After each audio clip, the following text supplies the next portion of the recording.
Hey, welcome to the process. My name is Dr. John Bush. This is for the Science of Fantasy Football. Going to talk a little bit about team efficiencies, home versus away, and pass versus rushing attempt biases that teams have shown in first 6 weeks. This is just overall data. Put it all together, let you look at it, and then I'm going to try to parse it out into game by game analysis later. I've already done the Thursday, it's being uploaded, and I've got the home away rush pass information as well as the snaps, DAPs, and Vegas info. So this is me highlighting kind of the newer metrics that I'm using to get a fine tune on lineups and waivers and trades and daily fantasy, all this kind of stuff. This is more stuff for you if you love the metrics to get a little deeper, hopefully inspire your own research and inspire deeper thinking. That's all we can do. Don't want you to just blindly follow this, because this data is not an all or none situation. Okay, data usually isn't. And this idea that there are definites in data analysis is really not the case. It takes a long time and a lot of data points to really come down to confidence.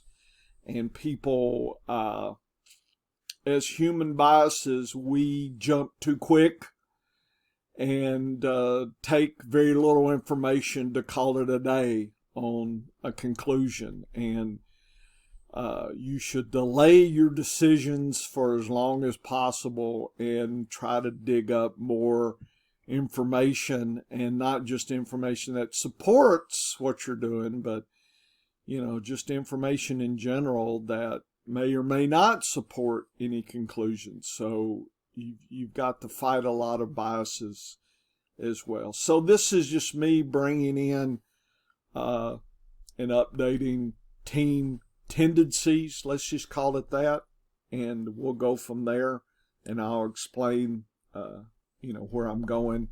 I introduced this last week. So this first mega chart here is team efficiency. I have combined teams scoring points per second with their yards per game output, and I've meshed that together in an algorithmic equation, and still beta testing, and we get information. So don't worry about all the zeros and whatnot. I think the colors are telling, and also the final ratio down here, the home and away ratio, gives you some insight as well. So again, these numbers represent team efficiency. This column here represents all the games teams have played this year. This is efficiency last 3 games, home game efficiency, away game efficiency, and a comparison. So right away, we can look at teams' biases. Do they do better at home or away, actually? I know there's this idea that there's home field advantage, but the data says that's not necessarily true as far as team efficiency. Yards per game, points per second, that's like, okay, that counts in fantasy. Yes, it does. So what I've done is sorted by teams that are biased to the home, and I've colored the teams in blue. So I made a mark here. Anything above 1 is skewing to home bias. Anything below is skewing to away bias. And data-wise, it's best to look at more the extreme. So I called the extreme 1.35 right in here, and that's Cincinnati. I know that New England and the Rams kind of skew, but right now I'm just trying to point out the extremes. Here's the extreme away data. Look at the Giants. You think they're extreme in playing away? They love away. Well, they're sucky, but they're less sucky away, at least this year. And then again, I made the cut about 0.84 because there was a big gap here. This is a tiering mechanism, okay, where you take bundles of data and you say, okay, there's a difference in this bundle to that bundle. That's what tiering really is. And I prefer to eyeball it. I know there are equations and things one can use to get,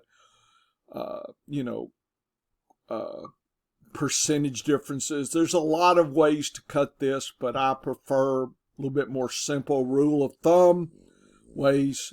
And so here are the away bias teams.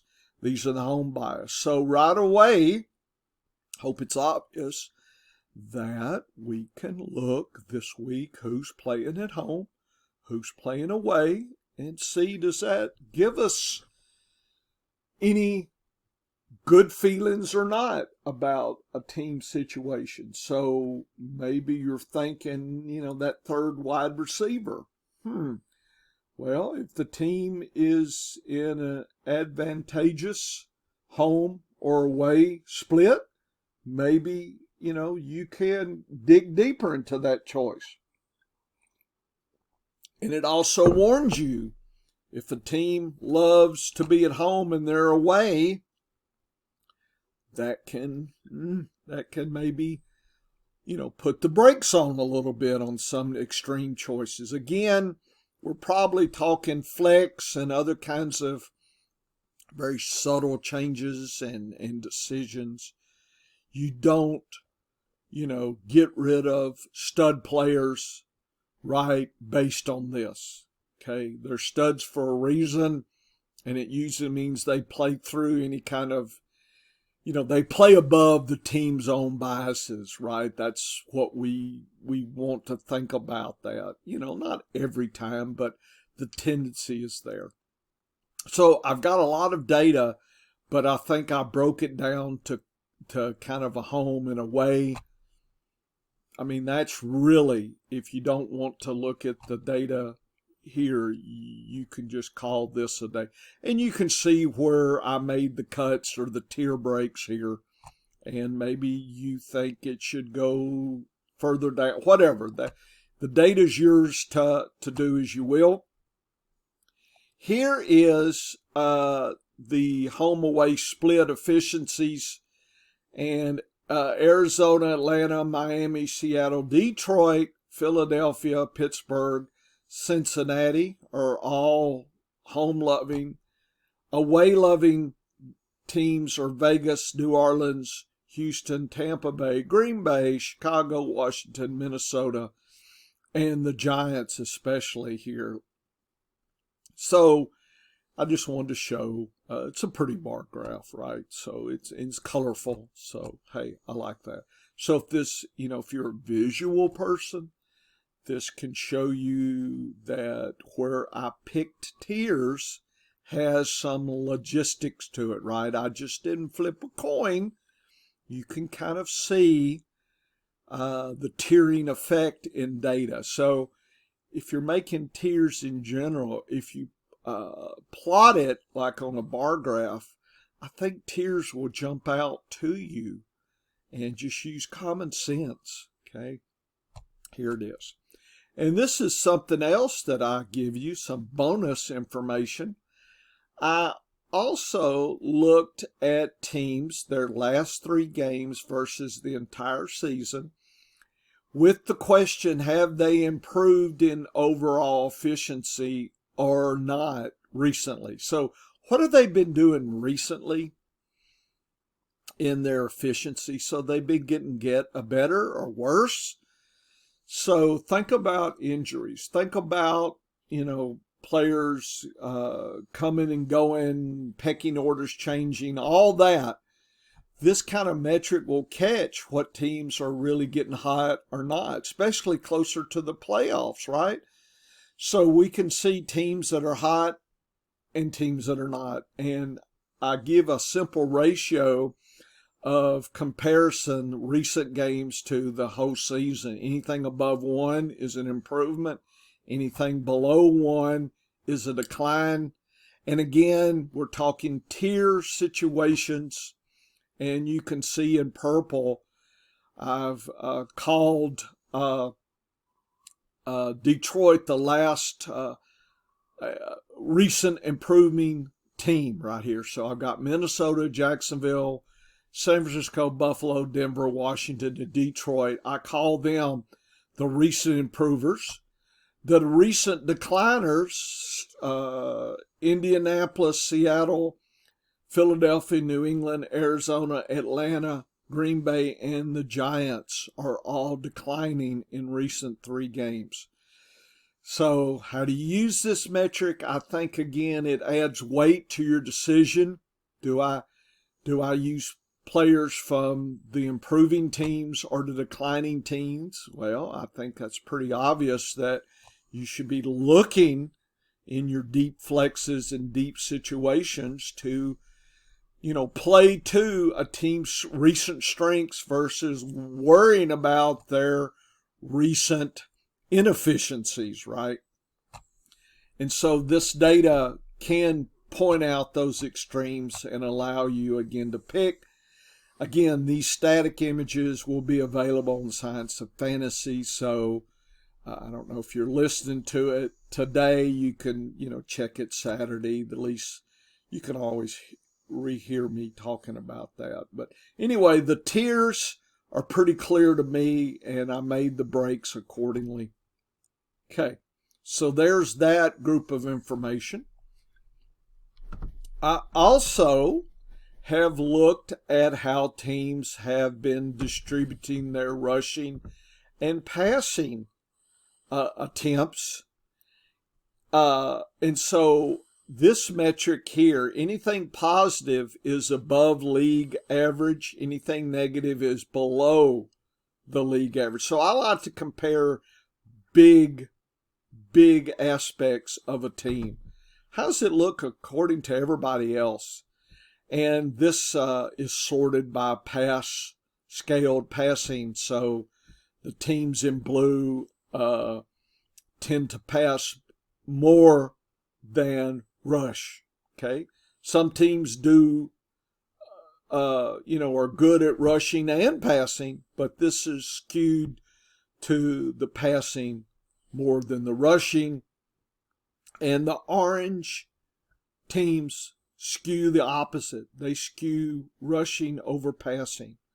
So right away, if you're picking running backs or wide receivers, one might move towards where there's an advantage for tight ends and wide receivers in passing situations. Philly, Atlanta's been taking off recently, folks. New Orleans loves to pass. Washington, Arizona, Carolina. Think about what Thielen's done. Kansas City skews to passing. If you think of, sorry about Kelsey. It's not just wide receivers, it's tight ends as well. Cincinnati, Green Bay loves to pass. And that's really strange because last year it was all about the rush. So they have flipped. Of course, they changed quarterbacks and whatnot. Chargers love to pass. Indianapolis loves to pass. So that's an overall flavor of the teams. Teams that are not colored are kind of blah in both. Okay, there's, they're not really good. I mean, you can get deeper into the skew, but I just kind of like, you should probably be concerned. Like, I know Miami's just tearing it up, but really, they're kind of balanced. They're below average in both rushing and passing attempts. It's just they're so damn efficient and fast that when they get these opportunities, they're really cashing in. So you wonder, does injuries and things catch up with Miami? Don't know. But versus some team like Philadelphia, that's above average in rushing, 2.6, and passing. So they're got both guns blazing. Atlanta is doing the same thing. New Orleans, believe it or not. Kansas City. So those four teams to me kind of have a 1-2 punch. And right now, I know Atlanta sucks. Well, it is what it is. It doesn't mean they're efficient. All this means is they are rushing and passing more than the league. Okay? I can't help it if their players are not doing anything with those opportunities. But this is measuring skew of opportunities. And I sorted by the bar graph here. It's pass scaled teams. You can see the highs and the lows. And then I also tagged the rushing, so you can see some extreme poor rushing. They don't rush a lot, right? So if you got running backs for Washington, they've been underwhelming. Joe Mixon, you wonder why? Well, they're just not doing it. Green Bay's another one. Even the Chargers with Eckler been low. So you can kind of, the Jets, Breece Hall, and here they go. Minnesota, not much on rushing. New England, Ramondre Stevenson. Boy, that's Tampa Bay and New England. Both are suckful, if that's a real word. And look at Denver. Denver sucks in both cases. There's nothing going for Denver. That's so sad. Okay, I love the bar graphs here, and you can just visually, in a nutshell, follow each team's compared the two. And again, look at Philly is above 0 in both.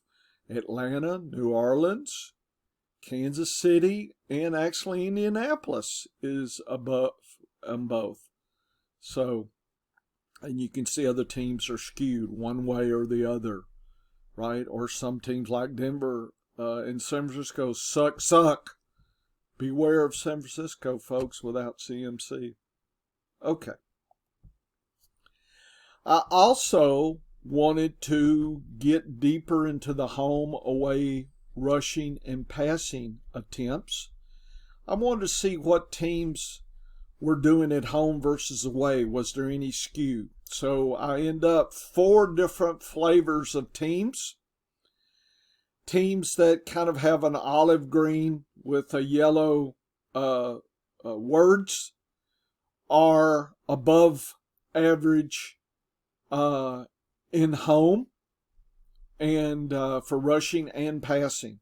So Minnesota at home passes and rushes above what they do in away. So this is more away.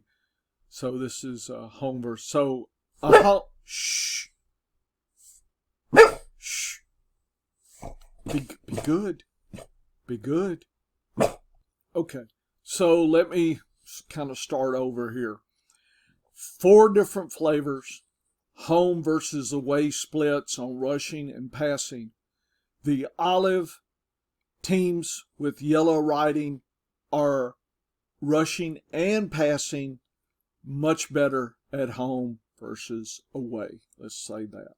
So Minnesota, Dallas, Vegas, Chicago, Denver, Kansas City love their home, and they're doing rushing and passing much better than away. So that means when these teams are away, they're actually passing and rushing less than their home. So there's a little opportunity for their opponents there. There are teams that pass much higher at home and rush much lower at home. Okay? So those are in orange. Green Bay, New England, Pittsburgh, the Jets, Cincinnati, Jacksonville, Washington. So, Jacksonville at home doesn't rush, they pass. If they're away, they rush and pass less. So tonight's game, Thursday, week 7, Jacksonville's going to be doing some running. Okay, this metric.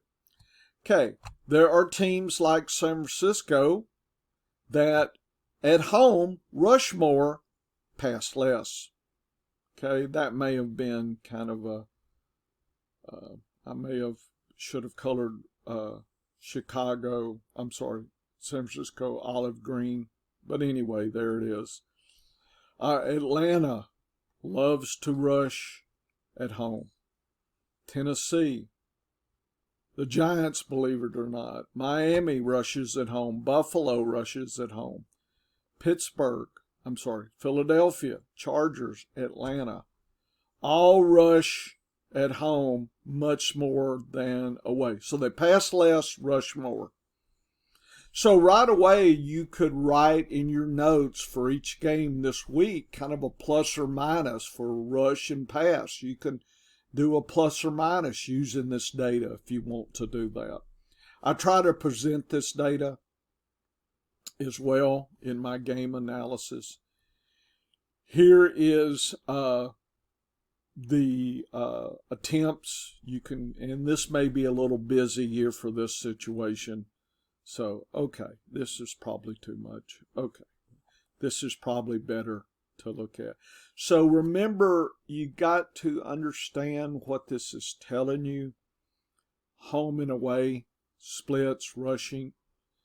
And again, it might be, and I might have just done plus or minus to make it even easier.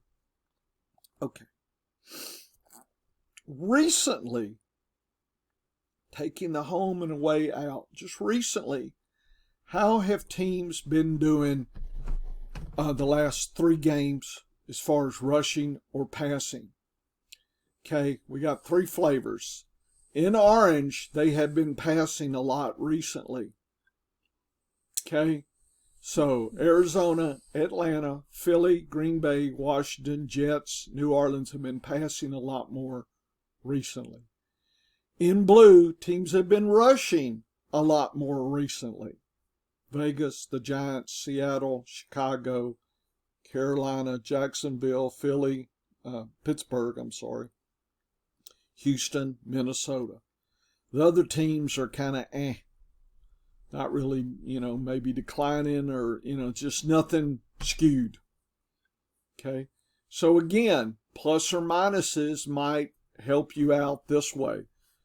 So for this week, if you've got some wide receiver choices, then you might skew to teams that have been doing well, especially if their home and away splits support a passing situation and they've been getting better in passing.